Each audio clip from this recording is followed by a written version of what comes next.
Angels,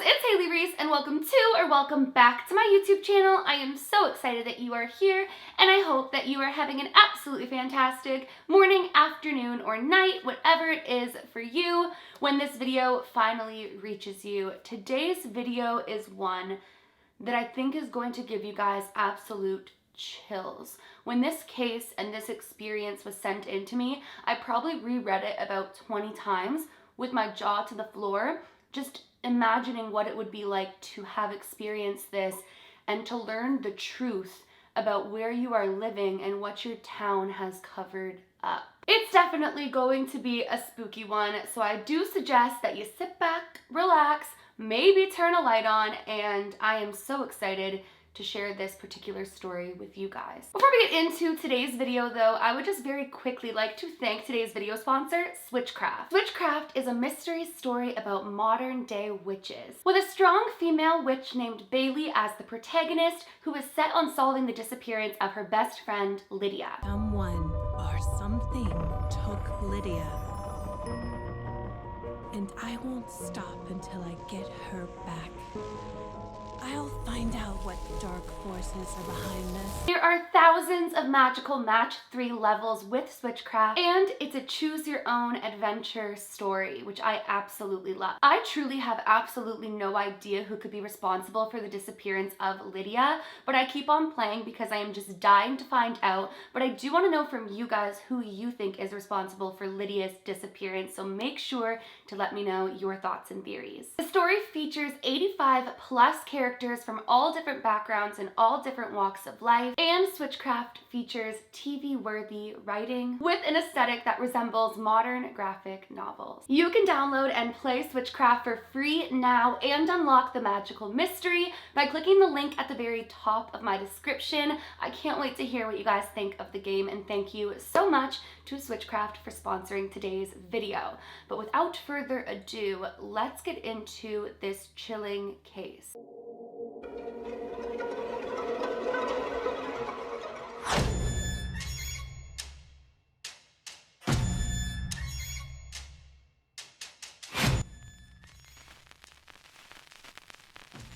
So the woman who sent in this story to me asked and requested that her family's name remains anonymous. As I kind of mentioned at the beginning of this video, this whole entire case and situation has really been like a hush-hush for their small town, and that's kind of where this story begins. Now, because they do want the family's identity to be kept private, I am going to switch up and make up some names to kind of fill in the blanks of the story so we can distinguish the different characters in it, if you will. And so I'm going to start off with a 3-year-old little girl that I'm going to call Emma. Now, at the time of this story where this all begins, Emma's family was moving from a big city to a very small town. Her parents were actually retiring. They were retiring pretty young and decided that a farmhouse in a small town with that small town feeling was exactly what they needed. And so they decided to settle down on a town where everybody knows everybody, everybody knows everybody's business. And she basically just described the town as what you would picture a small town in a movie being. They had the town library, they had, you know, the town diner. Just, it really embodied what it is to live a very simple, happy life. As I mentioned, at the time, Emma was just 3 years old and was actually an only child. And the individual who's written in to tell this story is Emma's cousin. We'll call her Maddie. The house that they moved into was an old farmhouse that had been around for over 100 years. They had done renovations here and there, but it still embodied this old farmhouse feel. They actually described it as quirky, but they couldn't wait to make the home cozy. Now, Emma's room was right next to her parents' room, but it was up a little like flight of stairs, and it almost had like an attic feel to it. The room had like the triangle roof. It wasn't an attic, but it did have that feeling and that vibe to it. And they spent the next few weeks that they just moved in really trying to make this house a home. Now, one thing that they noticed immediately was that while everybody in the town knew each other, everybody was also kind of up in everybody's business. From the moment that they moved into the town and people noticed like, hey, there's some new people here in this town, in this small grocery store, at this diner. Everybody wanted to know their story, where they came from, why they moved here, what they did for a living. Emma's parents kind of felt like, whoa, kind of feels like we're on trial here to see if we're even worthy of living in this town, because everybody was just very curious about where they came from. Now, one thing that's really important to note, because there are going to be multiple red flags throughout this that you're going to wonder why Emma's parents didn't dig deeper sooner. But Emma was a very imaginative 3-year-old. She had an extremely active imagination. Emma's cousin actually says that when she was little, they thought that she was just special from the moment she was born. She could speak early, she could articulate herself well, and while she was just about to be turning 4, she could come up with so many brilliant things inside of that tiny little mind of hers. So when Emma started playing with these new imaginary friends inside of the house, nobody really thought twice about it. Emma would spend her days doing little tea parties and having conversations with what would appear to be invisible friends, but like I mentioned, no one thought much of it. Eventually, what her parents did notice though was that depending on who Emma claimed to be talking to, she would have a different energy about her. And eventually they realized there was one of Emma's friends that really made Emma quite upset.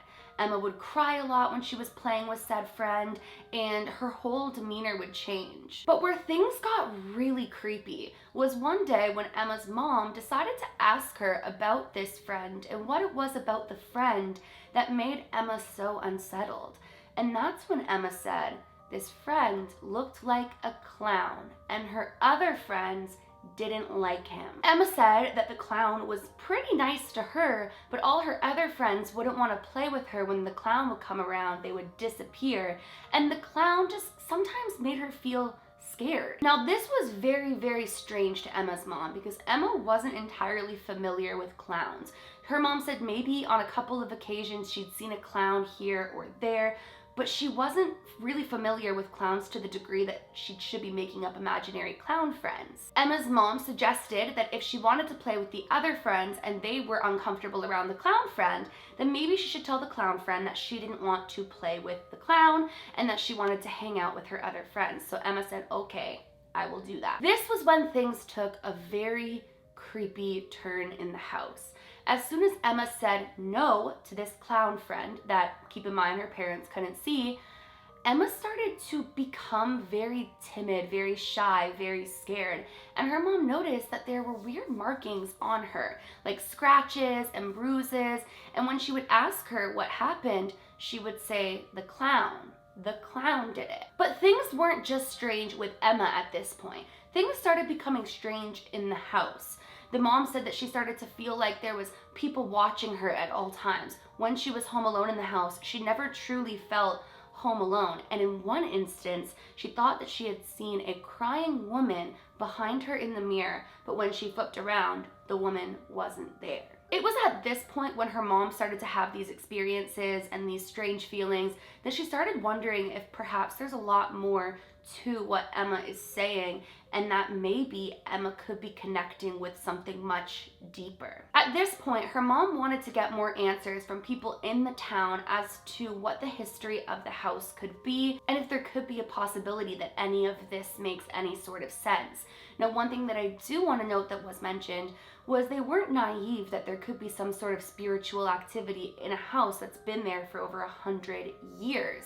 But on the contrary, the clown thing just made her feel even more uncomfortable. At this point, she started reaching out to anybody in the town to just see what could be going on with the house. And one thing that she noticed is when she went to the library one day to ask if there was any history on the house, they got very strange. Almost everybody that she was talking to that had lived in the town for a long period of time was acting very uncomfortable that she was asking questions. And eventually, one person even told her that was a rabbit hole she did not want to go digging down. Now, obviously, this made her all the more curious. And as her curiosity is increasing, the things with Emma are getting worse and worse. Emma's having night terrors. Emma doesn't want to go to her room. She doesn't want to sleep by herself. She doesn't want to be in the house. It even got to one point when they were trying to bring her home one night. Emma had been sleeping. They were carrying her into the house sleeping, and the moment that they stepped foot through the door, Emma immediately woke up and started screaming. This went on for quite some time, and the family did pretty much anything and everything that they could to try to make Emma comfortable. They even would say that whatever was there wasn't welcome there. They tried pretty much all means in their power to clear their house and figure out what could be going on. And that was when, eventually one day, Emma's mother was at the supermarket and ran into somebody from the town. It was a younger woman who asked her where she'd moved from and where she'd moved into, and immediately her face went blank. She said that it's kind of a town secret that a lot of people know of, but nobody wants to speak of, and that's the man who a very long time ago used to live in that house. The man was already pretty much disowned by not only his parents, but the town for being different. He would wear clown makeup all the time, dress in ways that were really unsettling, and pretty much was shunned from the town for simply being different. Now, Emma's family believes from the description of the man that he was suffering from some form of mental illness, but unfortunately, nobody was seeking out any sort of help for him, and there were probably next to no resources at that time for him. So he continued to spiral out of control the more that he was ridiculed and hidden away by his family. And eventually, he would go on to kill his entire family on that property in the bones of that house. The moment that Emma's mom heard this, it all made sense to her. She realized that the souls of the family were likely trapped inside of the house along with him, and that Emma was seeing them. But whenever he would come around, even though he was nice to Emma, they wanted nothing to do with him, obviously because of what had happened and the unhealed trauma. Now, oftentimes when spirits do get stuck in spaces, it's because of some sort of traumatic event or a quick or sudden passing or unfinished business. And in this case, I think that it could be just unhealed trauma and the sudden horrific passing or killing. No matter what they tried to do to cleanse the energy of the house or to make the house safe to live in, they ultimately decided that they would have to leave the space, because as they were living there, as their energy was there, whatever was there was getting stronger and stronger and stronger. The crazy thing is, the town had basically done pretty much everything in their power to act as though these events didn't happen. They pretty much got rid of any evidence of the events. Nobody talked about it. It was kind of like an urban legend that had been passed down and down and down. And the crazy thing is, there were plenty of people in the town who didn't even know if it had ever happened at all. But once Emma moved in and started seeing things with no knowledge of that urban legend, the family believes it is true and that it did take place in the home. The case is heartbreaking all around, and it just gives me chills that this little girl was able to tap in to every single person who had been affected by this and who had died and was trapped in the space. But the heartbreaking thing of this case is that as far as they know, because I had asked, as far as they know, the spirits are still trapped in that farmhouse to this day, unless somebody else has crossed them on. Another thing that I want to note about this particular experience that I find chilling was that Emma had said the clown man was nice to her. It wasn't until she no longer wanted to be around the clown man that she started getting bruises and cuts, and it's almost as though he still has that unhealed trauma of being the family's secret, of being the one that the town shunned and wanted nothing to do with and hid away as this little town secret. It's almost as though he was made to feel the same way by Emma, even though Emma had no intentions of that. I think the spirit world is so fascinating, and I think it's so heartbreaking when you hear of instances where souls are just truly trapped and they still are dealing with that pain or that unhealed trauma. It reminds me so much of when we went to Skeleton Park and the soul was saying, I'm stuck.